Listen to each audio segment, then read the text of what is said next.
प्रदेश का सबसे बड़ा जल स्रोत राणा प्रताप सागर बांध मरम्मत और रखरखाव के अभाव में दुर्दशा का शिकार। राजनीतिक उदासीनता, प्रशासन बेसुध, जल संसाधन विभाग निष्क्रिय। 2019 की जल त्रासदी नहीं भूला क्षेत्र, लापरवाही बड़े हादसे को न्योता। 6 सालों में 3 बांधों का 186 करोड़ मरम्मत बजट बढ़कर 236 करोड़ पहुंचा। जीर्णोद्धार कार्य के इंतजार में, हर साल कम हो रही बांध की उम्र, वैकल्पिक मार्ग की जरूरत को तरसता बांध।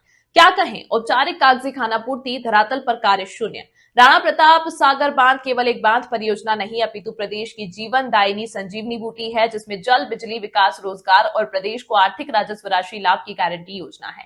मध्य प्रदेश और राजस्थान, 2 राज्यों को जोड़ने वाली केंद्रीय जल आयोग की चंबल नदी घाटी परियोजना का धरातल पर आंखों देखा हाल। राजस्थान की सबसे बड़ी जल परियोजना के नाम से प्रदेश में प्रसिद्ध राणा प्रताप बाग सागर बांध, तीनों बांधों का एक समूह के रूप में निरंतर 65 सालों से प्रदेश को 15 पैसे प्रति यूनिट की सस्ती बिजली मुहैया कराने के साथ जल स्रोत के माध्यम से परमाणु ऊर्जा संयंत्रों को संचालित करने में लाइफलाइन की भूमिका और हाड़ौती क्षेत्र में नहरी सिंचाई के माध्यम से अपना योगदान देकर प्रदेश को लाभान्वित कर रहा है।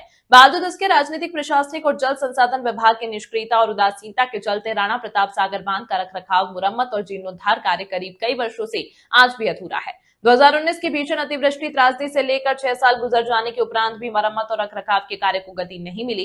186 करोड़ का बजट बढ़कर 236 करोड़ रुपए के लगभग पहुंच चुका। कई बार निविदाएं जारी होने पर भी संबंधित फर्मों ने कार्य में रुचि नहीं दिखाई, जिससे रखरखाव और मरम्मत के कार्य में 50 करोड़ का अतिरिक्त भार बढ़ गया। 2019 की त्रासदी के बावजूद भी आज तक राणा प्रताप सागर बांध की मरम्मत का कार्य शुरू ही नहीं हुआ, जबकि विश्व बैंक से अच्छा खासा बजट पास हो चुका है। कारण क्या है? राणा प्रताप सागर बांध में 2019 की त्रासदी के बाद ये निर्णय लिया गया था कि डैम के पुनरुद्धार के कार्य होंगे, परंतु कई बार टेंडर निकालने के बाद भी अभी तक, जैसा कि WRD के विभागीय अधिकारियों ने बताया कि अभी तक कार्य शुरू नहीं हो पाया है, क्योंकि कई जटिल परिस्थितियां हैं। स्लूइस गेट का काम भी कराना है, डैम का काम भी कराना है, तो उसके लिए जो उचित एजेंसी जिसके मार्फत ये काम संपन्न होना है वो नहीं मिल पाई थी, तो उस वजह से विलंब हो रहा है। सर, इस पे 2-3 बार जानकारी में आया कि टेंडर निकाले गए, निविदा निकाली गई, फिर भी निविदाओं के अंदर कंसल्ट कंपनियां आई ही नहीं कार्य करने। ये क्या मामला है? इसकी जानकारी WRD के अधिकारी बेहतर दे सकते हैं। हालांकि जैसा कि मीडिया के माध्यम से पता लगा था कि रेट्स को लेकर के जो संवेदक थे उनमें टेंडर डालने की रुचि नहीं थी।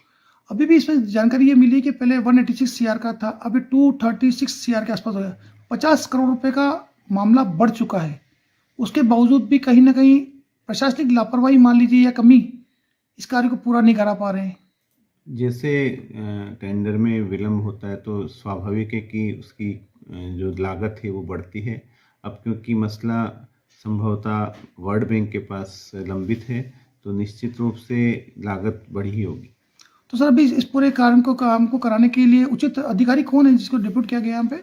WRD के अधिकारी ही, क्योंकि बांध का दायरा उनके क्षेत्र में आता है, तो WRD के अधिकारी जो हैं अधीक्षण अभियंता और अधिशासी अभियंता, वो इस कार्य को निश्चित रूप से संपन्न कराएंगे।